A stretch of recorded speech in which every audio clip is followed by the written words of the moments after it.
let this be a Christian bear. He got up and the bear's on his knees. Bless this food to the nourishment of our bodies.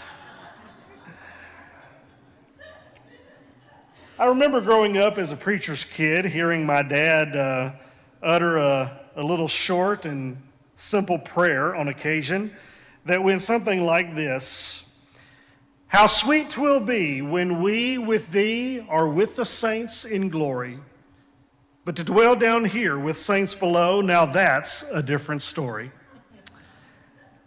I remember about 6 weeks ago when I was talking with Steve about the theme for this series of lessons on Wednesday night in September. Bind us together, Lord, bind us together with love. And each week we'll be focusing on a different word in that phrase. Last Wednesday night we looked at the idea of being bound together.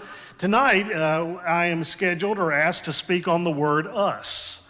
I don't know that I've ever preached a lesson on a shorter word than that. But as I was thinking about this series of lessons and kind of what I wanted to do with each one, I want us to think for just a moment tonight, what is it that makes us Christians, and more specifically, who are we as Christians and members of the body of Christ? Even more specifically, what is it that we're referring to? What is it that we mean? What is it that we have in mind when we think of ourselves as members of a congregation such as the one here at Brown Street?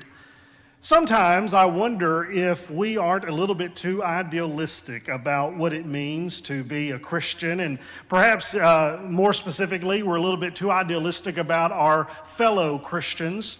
About 15 years ago, I read a book that had a significant influence on my spiritual life. I do a good bit of reading. I usually have a goal of reading somewhere between 80 to 100 books every year. I've always enjoyed reading, and certainly I believe that there's a lot of growth to be had. But to be completely honest, it's not often that I read a book